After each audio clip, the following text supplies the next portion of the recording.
It got the wrong one up here. Yeah, Let's great. get the right music Just up start. Just here. start. Hang on one second, folks. Nothing like This is live. how we make the secret yeah. sauce here. Okay, hang on. In 3, 2, 1.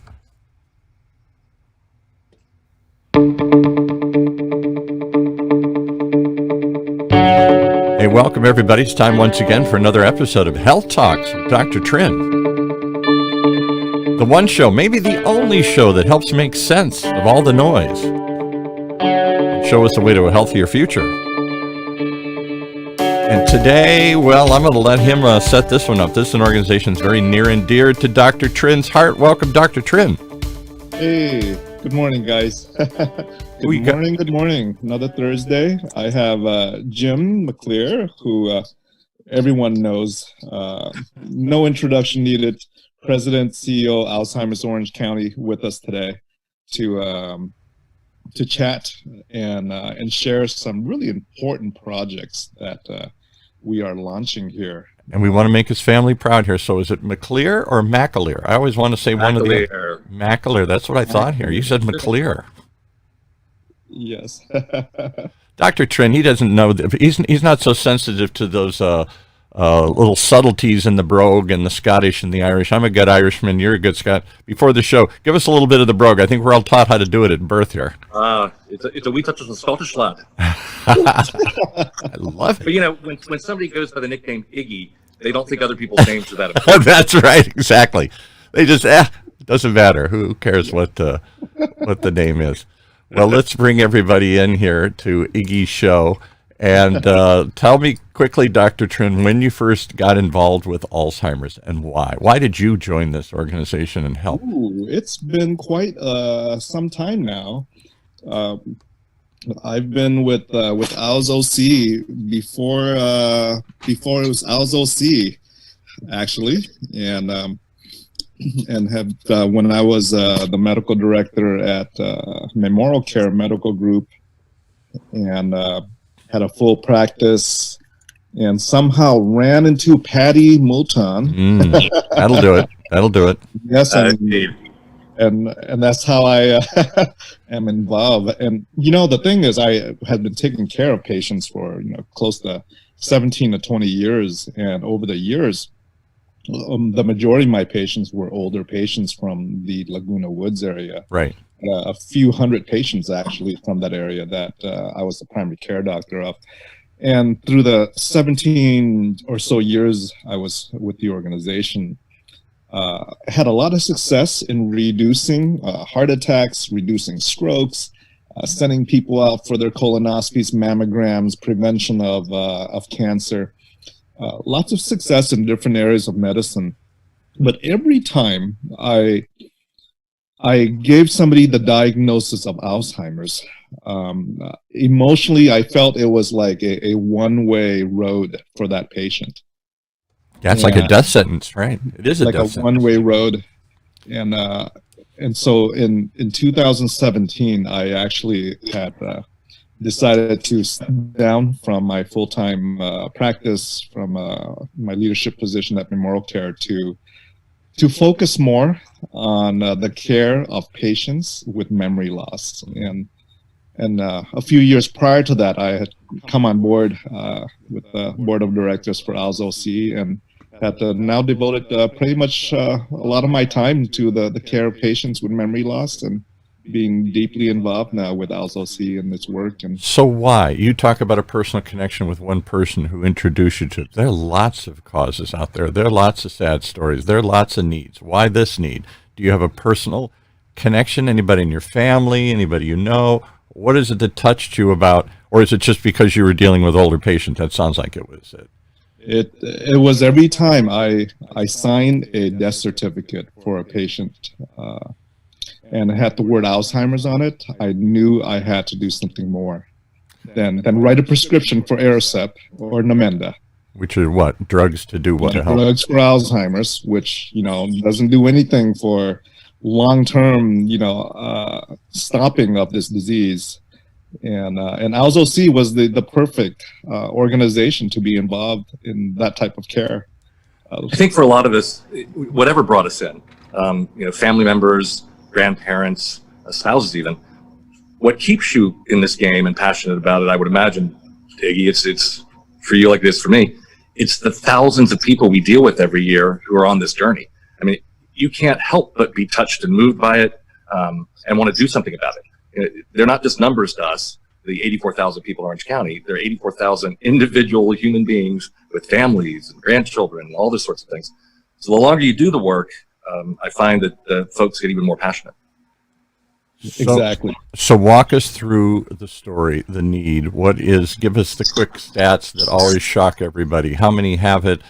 How many people die from it? All that. So we estimate in Orange County there are about 84,000 people who have some form of dementia. Alzheimer's is the most common form. Typically people think it's followed by cardiovascular, but there are quite a few. At the end of the day, it matters less what the specific dementia is than what the ramifications are for the family members. So with those 84,000 people, whether the Alzheimer's disease is eventually what causes them to pass on. It could be a pneumonia. It could be any one of a number of things. But were it not for the dementia, their lives would be greatly extended and the quality of their life would be much, much higher. So people get caught up in, did they die of Alzheimer's disease? It doesn't matter. They wouldn't have died that death were it not for Alzheimer's disease. And it does intertwine with other things. For example, my late mother had Parkinson's, and later in life she developed dementia. We're like, oh my God, how do we get that lucky? You know, she's got Parkinson's and now she's got dementia. And I forget the percentage, but there's a pretty high percentage of people with Parkinson's that eventually develop Parkinsonian dementia. But you also get folks with Alzheimer's disease who also have vascular dementia. Oh. And when you think about it, brain health is heart health, right? So if you're having issues getting blood and good circulation to the brain, it can cause all kinds of issues. And we do see that quite often. So somebody told me it's the second or third, not in these crazy COVID times, but normally it's the second or third leading cause of death. How does Alzheimer, I don't know if that's true or not. Is that true? Is it that high? So what's really scary is it's sixth in the nation and third in Orange County. That's interesting. Why? Is that because we're an aging county? I was just going to say. We're an older county, but we also have a very high multicultural population that is typically at higher risk. So you put all those factors together and it increases our risk. Yes. Why would a multicultural, why would that make sense? You would think some of these cultures would have better diets and less brain health, or more brain health. You would think so, but not necessarily. So the research isn't really, really clear about why the incidence is higher in the Latino population, the Vietnamese population. It's likely to be diet and lifestyle factors. Right. It is a higher fat diet. There's sometimes less exercise. And I don't make blanket statements about any culture. But, some prioritize these things and some don't. Yeah, right. Some put a priority on it, some don't. Right. Right, exactly. So how about in the Asian community? I'm always told that the Asian diet, which is light on beef or no beef or a little bit of beef, because it's hard to grow cows in Vietnam. In-N-Out burger all the time. Well, you're not the representative here, but I'm always told that more vegan diets or more plant-based diets, of which some Asian cultures instinctively come to that position anyway. They don't actually. The best research, and it's been repeatedly studied. The Mediterranean diet is the best diet. Mediterranean diet. Okay. And what is slowing progression? So high fiber, nuts, fruits, a lot of green vegetables, less red meat, fish. So olive oil. They're by far and away the winner when it comes to what research shows us as the diet that has the most evidence. I'm speaking in front of a scientist here. I think I'm right on this one. So we live in a Mediterranean-like climate. It's been compared to Italy or Corsica or someplace here with California looks very Mediterranean. Looks like parts of Spain and Italy here. Why are we not mimicking what they do here? Don't we? We could be eating fish. We could be eating olive oil. We could, but when we go to a restaurant, they supersize everything. We live a fast lifestyle. We live a fast food lifestyle. We're taught to clean our plates. Yeah. So it's not about whether we're still hungry. It's about clean your plate. I got an award. I was a Clean Plate Club award when I was a kid consistently. I used to get a little gold star. Yeah. So the Southern California lifestyle that everyone thinks is so remarkably healthy, not necessarily so. The incidence of obesity here in Orange County is less than, say, perhaps in the Midwest or the South, but it's still way higher than in most of Europe. Yeah.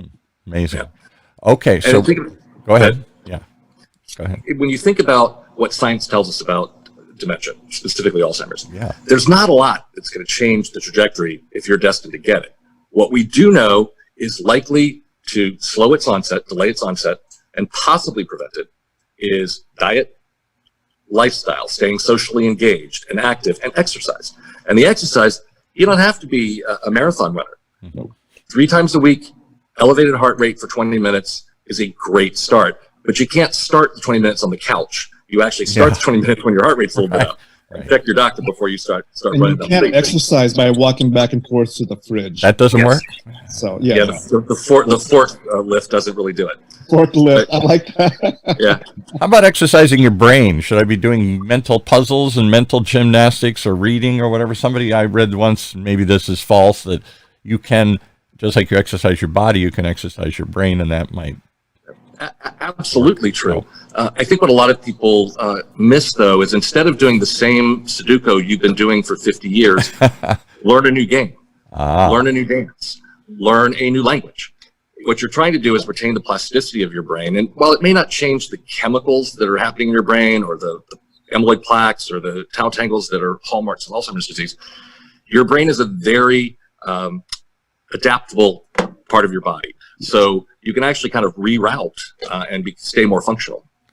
And that's if I'm right, there's pretty clear evidence for this, isn't there? Yes, there is. Yes, there is. So, Jim, I want to hear about what AlzoC has been doing in the last few months with this virus around. Well, I know that as the CEO, we're not sleeping much. So, yeah. Right. you know, one, when it happened, just like for everybody, we had to change everything. So our day centers that serve over 300 people are now serving them remotely. They're dropping things off at their house.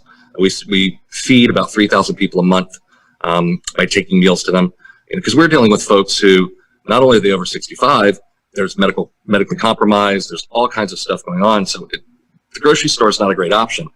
Not to mention, Instacart for folks who don't deal with technology is tough. So we've been doing a lot of drop-offs.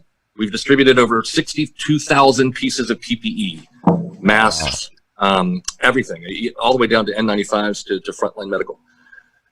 We have 12 residential homes, so we've been trying to keep those folks safe. And knock wood, we have not had any instances of COVID in Irvine cottages. Wow. Okay. Now, as the level of COVID is just escalating in the county, today there were over 3,000 diagnosed cases. The hospitals are over 1,000. The hospitals over 300 in ICU. We're down to 1.7% available ICU beds. Wait times in the emergency rooms are up to 4 hours. So it's scary. So we actually approached the county and have been working with them since about October to open a 50-bed dementia residence for COVID positive patients here at Fairview. We're still negotiating the final agreement with Fairview, but who's been great, by the way. This facility is going to be terrific for us. And the county's been fantastic. So what we'll do is people who live in an RCFE, a residential care facility, and they become COVID positive, it's really hard to maintain them in that facility because they might infect the other patients. And our folks, when they get it, are at higher risk of great harm. But many of them don't need the hospital. So they're asymptomatic, lightly symptomatic, or moderately symptomatic. So that's who will come to this facility. And when we can get those things under control, they can go back, and we don't believe they're contagious anymore, they can go back to their primary home, their residential care facility, and it lessens the bed load in hospitals. So we are not a medical facility, we're a residential care facility, but we do have a nurse on staff for every shift 24/7. We have a medical director who is on this call with us. And Me? I'm the medical director? Well, thank you. I appreciate Great, that. Paul, you do great. Trust me, you don't want those calls, I promise. So we're here at Fairview today. Actually, it's the first day that our new staff are coming on to train. We will have them through most of next week while we're loading in furniture, because the building's completely empty. There's nothing here except for walls. Let me stop you. Is Fairview the place they've been talking about that is the closed? I don't know what it was, but it was a mental health facility or something, and it's been closed for years, and it's owned by the government, and it's been sitting there, and they were going to put there was some talk of putting initially isolating, quarantining patients there, and then everybody got scared and said, no, don't bring them down here. The Fairview Developmental Center is in Costa Mesa. Okay. It was a center for adults and individuals with developmental disabilities for many, many years.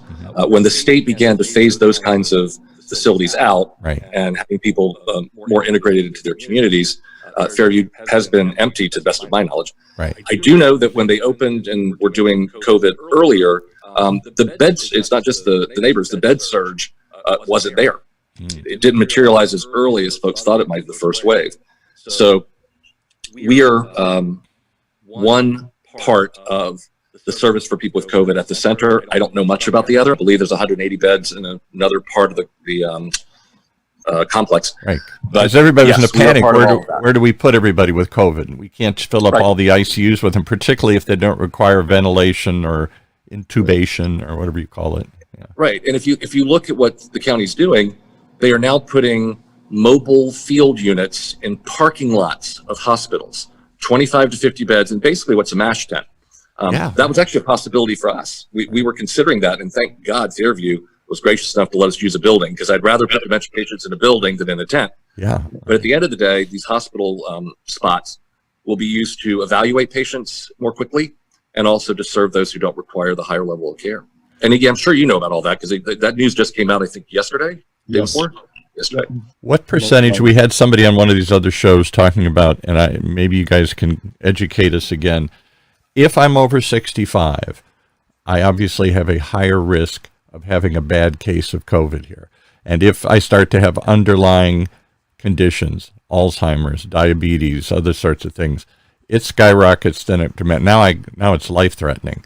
What percentage of people my age and older, 65 and older, if they get COVID, are going to have some sort of hospitalization and not be able to ride this out at home?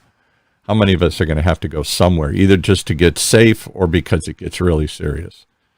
I'm going to leave that one with Iggy. I don't know the exact number. I know it's high. I know it's high too. It's definitely higher than if you're younger, but it's not age alone. It's really age combined with other health conditions that you have. Do you have obesity? Do you have diabetes, hypertension, or are you just older and healthy? So it's a mix and match of all those different criteria. But obviously, you're older, you're more likely to have one or more of those underlying conditions just because you're older. And certainly, if you have dementia, you are. Oh, 100%. Why does dementia affect all this? I don't get why dementia makes a difference in whether you stay alive or not. So if you think about a person who is slowly losing their ability to relate to the universe, if you will, that also means that they're more likely to be socially isolated. They're less likely to exercise. They might be at the early stages where they're forgetting medications. They're less likely to manage their health in any one of the many ways we all manage our health, even with active and engaged care partners. They're just more at risk by the nature of the disease. And they are certainly less connected to the society around them, which we all use for societal supports. So it doesn't change something in your body. It doesn't lead to heart attacks, but it might be a contributor because you're not doing what you need to do. So the dementia doesn't necessarily do that. But if you think about folks with vascular dementia, they already have heart problems, if you will. That's what it is. It means that you're having trouble getting the right amount of blood to the right parts of your brain. So that likely means you have other issues with your heart. So it's totally interwoven. And then when you start getting into things like Lewy body and frontal temporal and all the many pugilistic, most of them come with other medical issues besides just memory loss. And what you rattled off some terms like pugilistic means fighting. I don't know what that means. Does it mean there are different types of Alzheimer's, or?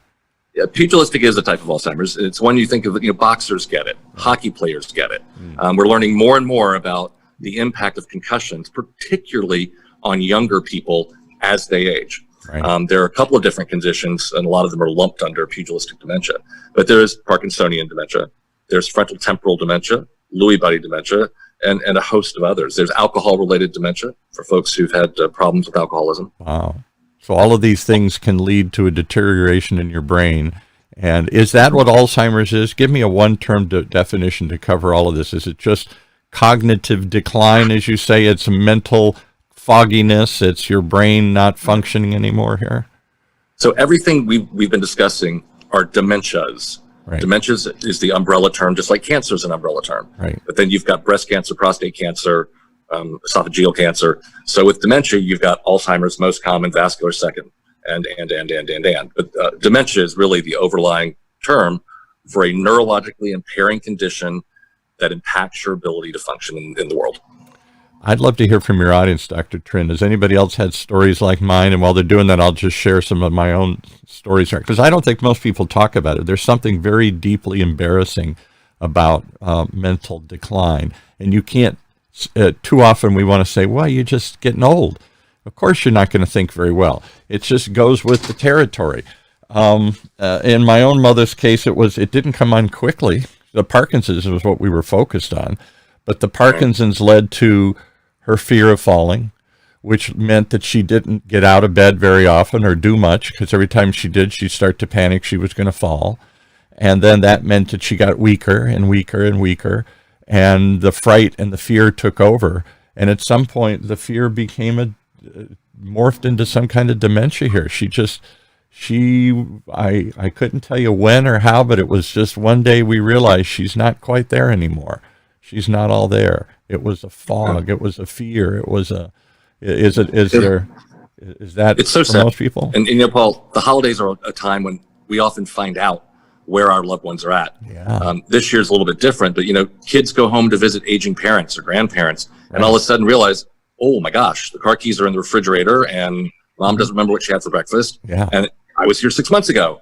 It can absolutely be a rapid, not necessarily just the rapid decline, but the awareness of the decline can be really quick. It can be shocking to the person and to their family. The best description I ever heard, I had the privilege of getting to know and do some work with the late, great Maureen Reagan, President Reagan's daughter. Oh, wow. And she spent the last years of her life very involved with her father. And when he publicly came out and gave kind of an emotional letter and said, "This is my sign off. I'll still be around, but you're not going to see me anymore, because I'm very rapidly declining." And I don't know if somebody wrote it for him or whatever, and she described it, and Nancy Reagan described it this way. She said, "It's as if he was dead, but we haven't buried him. He's still walking around, but he's just not there." I would tell you, I understand the sentiment, but I think for so many of our families, their loved one is very much still there. Their memories aren't, their humanity is. And I think that the key to successfully managing this disease condition is to keep that humanity front and center, that person as a human is still with us, still can experience joy, pain, sorrow, sadness, happiness, and all those sorts of things, so that we don't just relegate someone to waiting for the end of their life.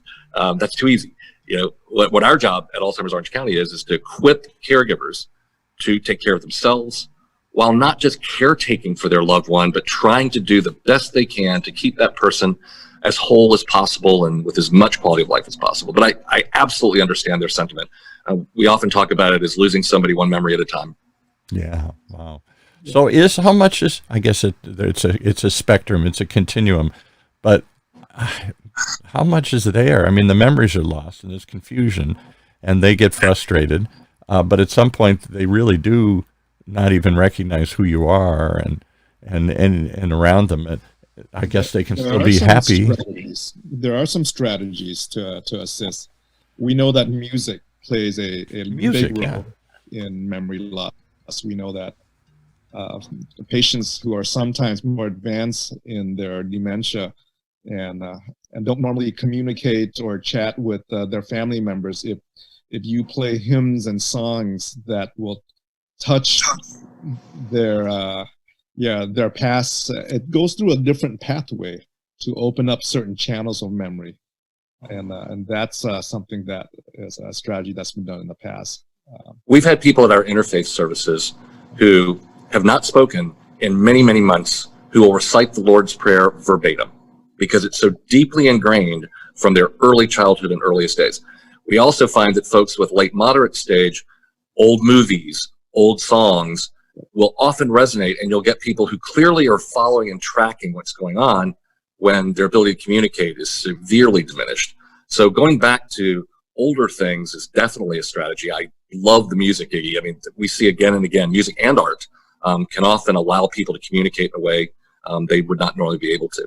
You might have seen a recent YouTube video that was all over Facebook about a 90-year-old ballerina. Yes, who was a prima ballerina with the Met, and they were playing Swan Lake, and they showed a video of her dancing as a youth, and then they showed her at 90 doing the exact same arm movements, completely unable to talk. And she would do them for a second and stop. It was abundantly clear she was exactly what she was doing. I also just saw one this past week of a 90-year-old composer who no longer spoke, but he sat and played an absolutely gorgeous Moonlight Sonata. So my point, and I think Iggy's, they're still there. They're still with us. It's just the memories that have left the building. As this would be hard to figure out, and maybe I'm asking too much of science here, but how much, I wonder what they really feel inside, because they don't talk. So it's like sort of being in a coma.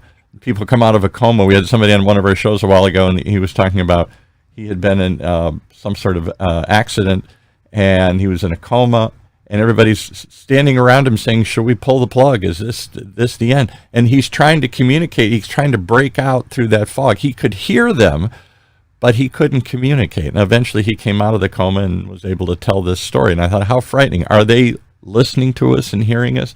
Are they understanding the fog that's there, or are they just happy in their bliss here that, you know? So yes, all of the above. All of the above, yeah. I think what's really common for our folks that we work the hardest to deter is fear.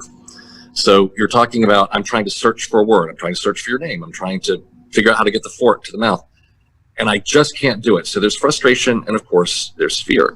So a lot of our work is in reassurance. We do have folks who are absolutely joyously happy. I mean, just their whole being just exudes joy. We also have folks who spend a lot of their time in sadness. So just like us as human beings, we have a whole wide range of emotions. So do folks with dementia as the disease progresses. My mother focused on the fear, which started a fear of falling and fear of and the shame of being seen. I think that was a big part of it too. She didn't want anybody to see her shake, even her own family. She didn't want to see them in the last years or two.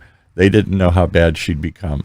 And as she got more dementia, that was one more reason. I'm not going out. I'm not going to church. Nobody's going to see me. I'm just going to stay isolated a while. And then that led to a depression. You know, it started with fear and shame. Are people ashamed of this? Are people ashamed to come forward and talk about it?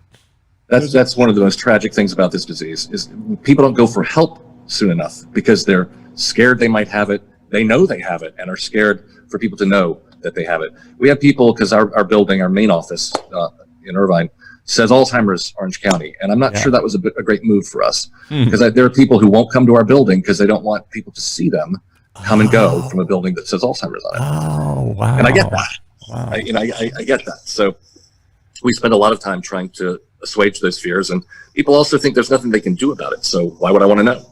There's nothing I can do about it. I'm with those. I hate to say, on a certain level, I just don't want to know about it, because why are you going to tell me this? There's nothing I can do. Then I'm just going to focus on it even more. I'm just going to try and pretend it's not there. Yeah. There's so much that needs to be done. So is your family completely prepared financially, legally, emotionally, physically? Are you doing what science says might help?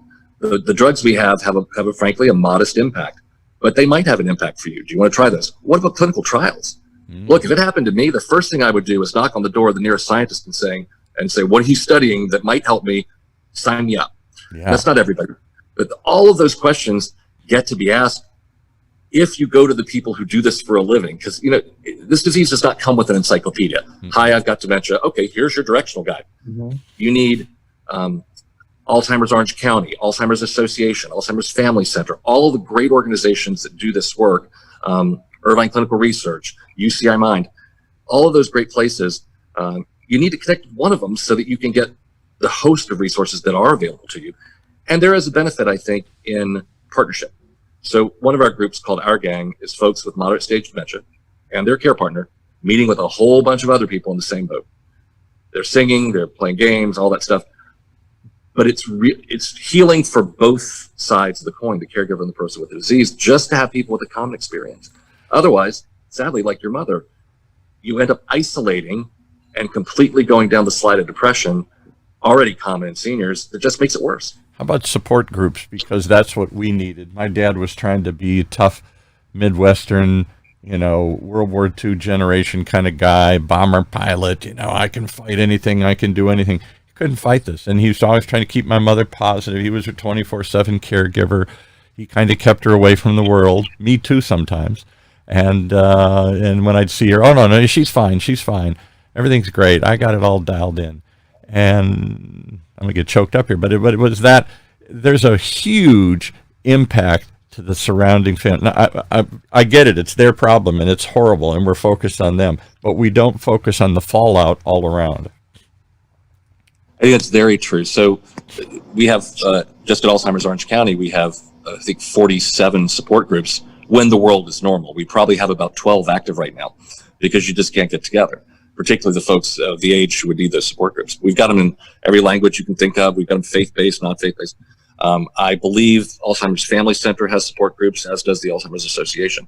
So, and there may be others I'm not aware of, but just reaching out and connecting to other people in the boat exactly that you were in, Paul, I think can be helpful because you hear, it's not unique to your situation. Other people have those same frustrations and fears with parents or whatever. We hear that a lot, frankly. I think we need to tell more of those stories because I think too often, once you get the diagnosis and go down, it's not just your ride, it's everybody around you's ride. And it becomes a black hole that sucks everything into it. And it's a financial hole. It's, oh my God, who gets to stay home and take care of mom 24/7? We've had people on the show talk about had to give up not me, because I had my dad around, but people have had to give up their career and somehow move into mom's house and take care of her full time. And maybe that ruins maybe they are married and they got relationships of their own, but somebody's got to take care of mom because we can't send her into facilities. The facilities are, oh my God, $10,000 a month or something. So residential care can run anywhere from $5,000 a month. You can find them for less than that and on up. Right. And a lot of families don't have those resources. Social Security is not enough to cover it. Medicare doesn't cover it. That makes the option a nursing home, which most of us would really not prefer to put our loved one in. Right. So they have hard decisions. And that can be sacrificing your career, sacrificing your relationship, right. All of those kinds of things, or sacrificing your health. Yeah. We have more caregivers who get sick than we have people with the disease get sick during the process. I'll bet, because they're stressed out. What do you see, Dr. Trinh? Tell us some stories. You're out there in the front lines. You used to deal directly with patients. Now you're just there overseeing some of this stuff, this health center and other places. Yeah. It's not unusual for caregivers to pass away before the patient. Oh. Due to the stress involved and the neglect of their own health. And so important to involve caregivers in the care of, as part of the team, actually, in caring for patients. The education and the support for caregivers is really huge. That was my fear, and I guess it's a selfish, only child's kind of fear, but thank God my dad was there. And my dad was older and had other problems. I mean, theoretically, he should have gone first. But he might have had tremendous will. He wasn't going to let this happen. But had it happened, and it could have happened, had he died, he had leukemia, and he'd had a stroke and other sorts of things. Had he not been able, had he gone first, I don't know what I would have done.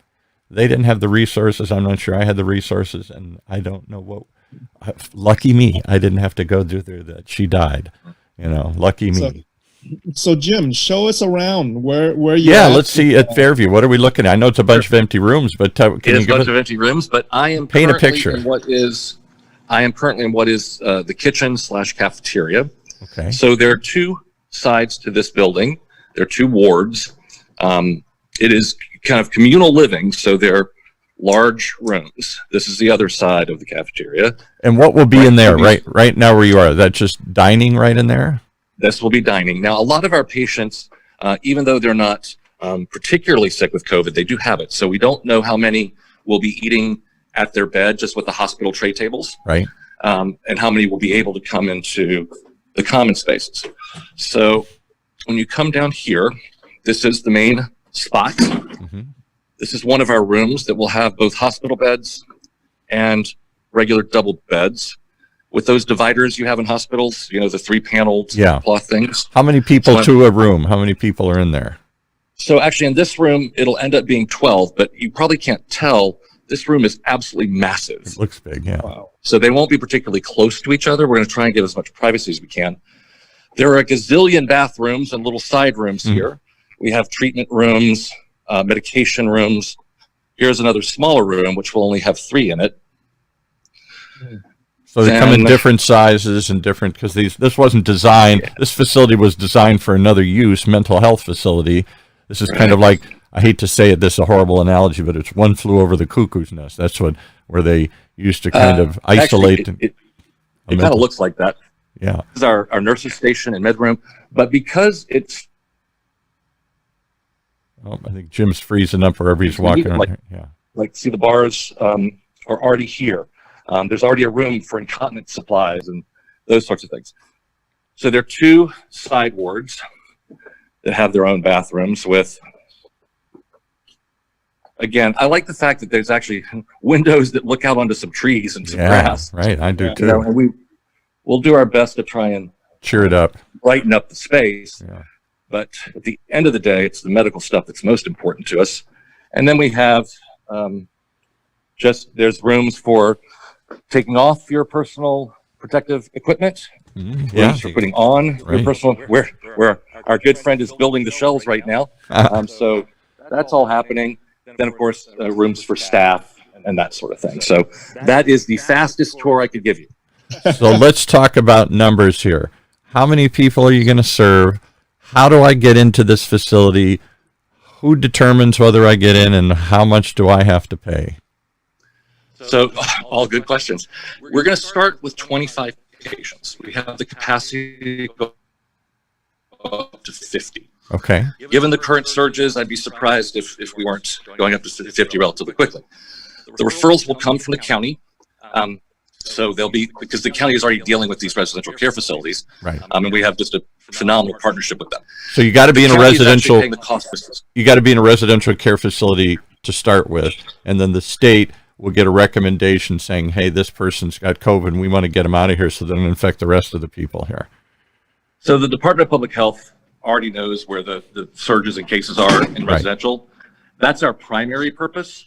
But we might also have someone who is taking up a hospital bed already in the hospital who can't go home for whatever reason, Right. but isn't actively really sick.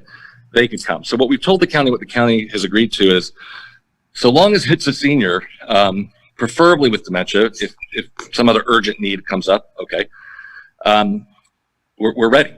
And we'll leave it to them to make those choices about where it's best, because the Department of Public Health has the best overarching view of what's happening in this county. I mean, it's What super they're scary. tasked to do. That's their purpose. Yes. All right. So who pays? How do you pay for this, and how do my loved one's already in the nursing home? Do we just transfer the funds they were paying them to you, or is this free or subsidized, or how does it work? So our contract is with the County of Orange. And how they're paying for it is up to the County of Orange. But I have a feeling some of it came from the CARES Act earlier money. But it's not charged to the patient. The only thing that would attach to a patient is we would bill their insurance for pharmaceuticals, that sort of stuff. For their whatever prescriptions they're on. Yeah. Right. So- Because in intake, you have to, they don't come with their prescriptions. You have to actually have them delivered.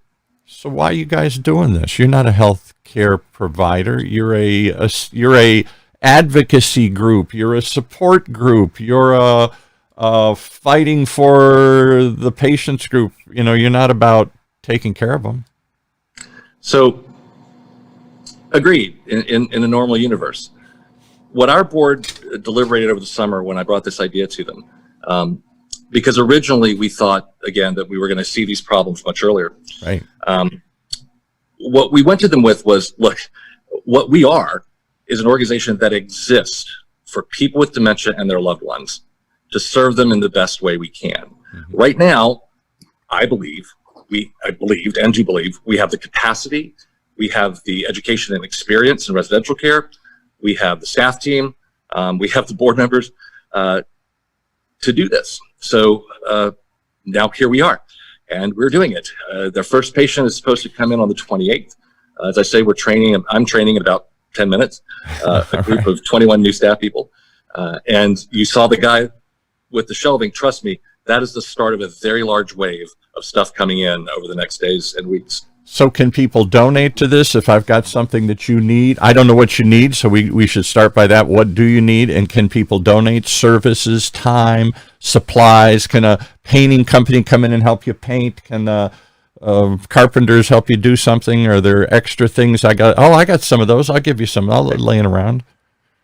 Also, great questions. Because Fairview is already dealing with some COVID cases, the access to this specific campus is pretty restricted. Okay. And I think that's probably wise. And I've got Christmas is next week, so I've got today, tomorrow, 3 days next week, and then the next weekend, and boom. So as far as if people donate, we always can use craft supplies, but think about with craft supplies that staff's primary goal is to keep that patient healthy, fed, meds. So it would need to be stuff like coloring books, things that are kind of independent rather than yarn and those kinds of things. Right. That's so something that takes. Use that. Okay. And they can be dropped off at our offices at 2515 McCabe Way. We always are happy to take financial contributions because whatever the county does, there's still costs that we're Never going to enough. incur. Yeah, right. Yeah. Exactly. Never Yeah, enough. you know, that's true for every charity in the world right now. Everybody's struggling to catch up and families are losing jobs. So we get it. We are in a position to do this and I'm really glad we're doing it actually. It seems you certainly got a joy on your face there. What do you think, Dr. Trinh? Is this you're on the board? Is this good? Are we doing God's work here? Is this good stuff? You know, I was chatting with some friends yesterday about going back to Vietnam with Tongue Out, our medical missions group, and it came to our mind that every time we go to Vietnam, we do a whole bunch of different activities. Orphanages, eye surgeries for the blind, medical clinics. But we always go to visit patients who have had been impacted by leprosy. Oh. And these are patients that, you know, for one reason or another, you know, they're no longer contagious, but they've lost their fingers, they've lost their feet, and so they're in these leprosy colonies in Vietnam. We go and we give everyone a hug, just to let them know that they are loved and things of that sort.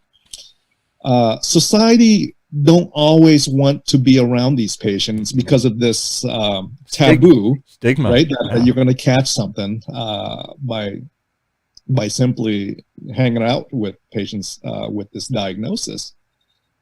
And somebody mentioned yesterday during this talk that our seniors with dementia are the most vulnerable in society. They are the most vulnerable in society.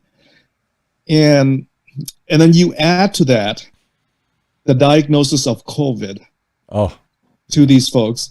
And now nobody wants to quote unquote touch them. Right. This to me is modern day, you know, leprosy attitudes. And so we have to do this.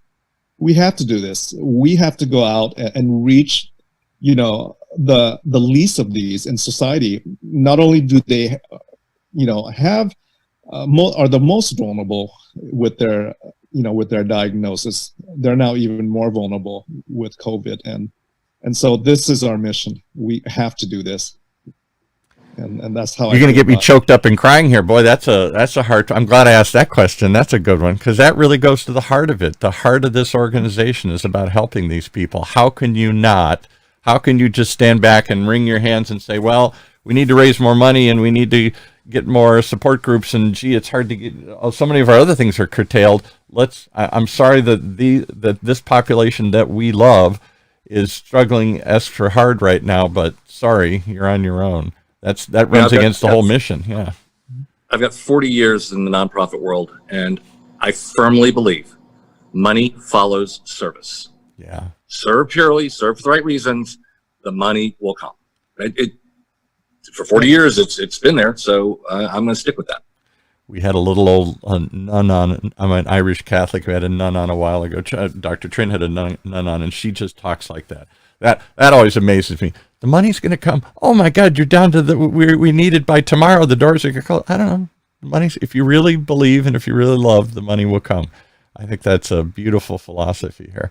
What about let's answer some of the questions in here. We had a bunch of them. We got caught up in our stories here. Vicky wants to know, does anybody have to approve this? Does insurance I don't Have know, to approve, no. the transfer, the refer. patient's family, I guess, would, or do Yes. or do they just get taken here? I'm sorry, No, the you're patient's going. family has, Yeah. the patient's family has to approve. They have to be referred by the county. The patient's family has to approve. We are licensed under Title 22 as a residential care facility. We have to have fire clearance. Licensing is already almost done.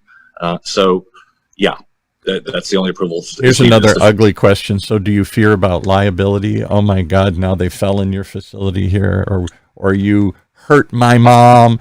You should have left her where she's at. I'm just so upset. Now my mom's crazy and she's saying you stealing stuff from her, and my mother would imagine things were happening. And so any CEO doing a venture like this should be worried about liability. yeah.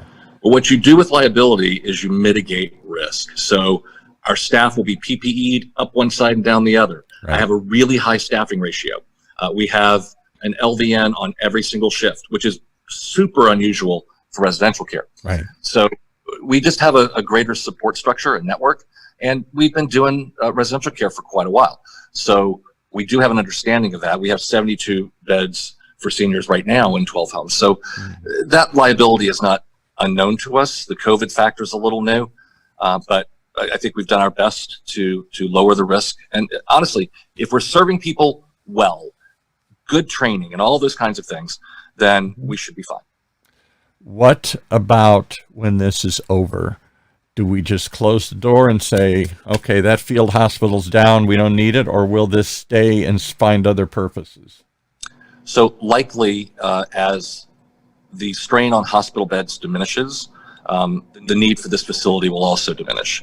So given that residential care facilities are going to get the vaccine in tier 2, so very soon, within the next week and a half, too, I think by, I would guess March, April, but I have no crystal ball, Right. that will diminish. There will come a point at which the county is going to tell us, okay, on this date, we don't need those services any longer. Right.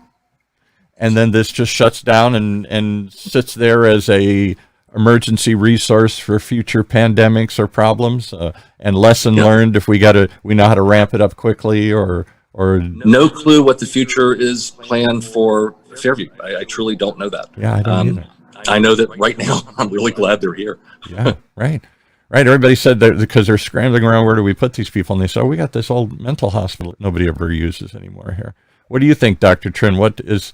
Does the organization morph into even more hands-on care, or is it still an advocacy group, you're fighting? We have been doing more hands-on care in the last few years with the addition of the adult day, the 2 adult day service organizations. And I wish one of those had existed. My parents lived out in Palm Springs and Palms Desert and Sun City, and this was when my mother died 20 years ago, 15 years ago. There was nothing like that, at least nothing that we could find. And my dad, as tough a guy as he thought he was, he got stressed out. It became too much for him to handle sometimes. And that's when I would go out and try and take over for a while. But just to get away from it for a day. But he felt so guilty. I'm gonna put my mom somewhere just so I can go rest. Yeah, please do. Because if you go down, the whole system goes down. Yep. Got to, you tell the stewardess says, put the oxygen mask on you first before your loved one. Same for caregivers. If you're not taking care of yourself, you can't adequately take care of the person you care for. Well, Vicki says that your organization, Alz OC, really lives up to your message. We're here to help. That becomes very clear. How can we help? Thank you very much. How can we help you? Give us some numbers and needs and phone numbers and websites, and how you touched us. How do we help you? The best way to help us is to help the people who don't know about us yet and who need the help. So alzoc.org, alzoc.org is a great way to get people connected at the outset. We also have a helpline at 844-HELP-ALLS, 844-HELP-ALLS. So the first and foremost way people can help us is to go to that neighbor who's not getting help. Yes. Go to that person like your dad and connecting them to us so we can do what it is we exist to do. Exactly. I will never take a call for help without saying, send a check. It takes money to do what we do. But as I said, money follows the service. Yeah, exactly.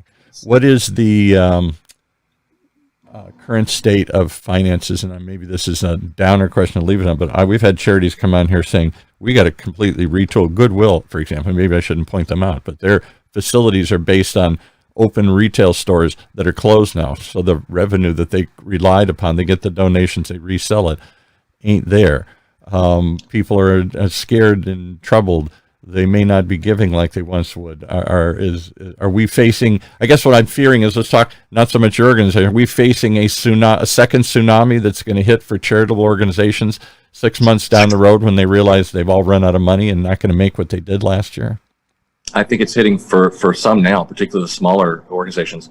Our board has done a wonderful job with our finances. We have a strong, prudent reserve. We have taken some hits. That said, our first virtual gala was August, and we made more money than we've ever made. Really? Our walk, yeah, it was great. It shocked me, but I mean, I knew it was going to be great. It shocked me. It did so well. Our walk was down significantly over last year. Yeah, our general donations are down significantly over last year. But we, have that prudent reserve, and our day centers are billable income. Our residential care is billable income. So we have a pot of our income that's a little bit more stable than charitable donations can be. Our grants have been, fortunately, pretty stable. So bottom line, we're absolutely okay. We're just pretty sure we need to be careful and cautious with our money, because I think we need to last 18 months to 2 years to get past the impact of all this stuff. I do too. I think there's going to be, I call it post-COVID syndrome. There's going to be like a post-traumatic stress. There's going to be a delayed reaction that 6 months later we're going to feel the fallout and the full brunt of what happened. We all got hit in a car crash and we came out and we shook, I'm okay. It isn't until later you start to go, wait a minute, I'm not okay. All right. Yeah, we're going to have some serious nonprofit whiplash. Yeah, exactly. Well, we're going to try and make it less for you guys here. Keep up. You are doing God's work here. I really do think that, and I applaud you from doing it. Give us the website and phone numbers one last time. Sure. alzoc.org, alzoc.org, and 844-HELP-ALZ, 844-HELP-ALZ. Final word always to Dr. Trinh. He's grinning here. What do you think? You seem pleased with what they're doing here. Oh yeah, well, I'm inside the building. I live it every day and see the actions from the inside. It's amazing work, amazing team, and I'm glad to just be part of the family. All right, good. Well, I'm glad that you're all there, and I'm glad you keep coming back and telling us as when they maybe 3, 4, 5 months down the road when this starts to dissipate, what comes next here. Because I think we're going to be doing a lot of shows, the media, in the next 6 months on that whiplash, on that what happened, and what have we learned from this, and where's the need now. So have you come back and look at that kind of post-COVID diagnosis of where we're all at here. Sounds good. Okay. Sounds good. Thanks so much. All right. That's going to wrap it up for today here.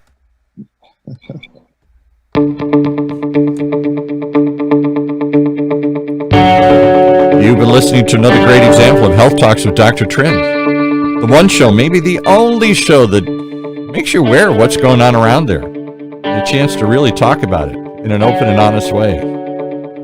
Right here in Orange County's only community radio station, OCTalkRadio.net.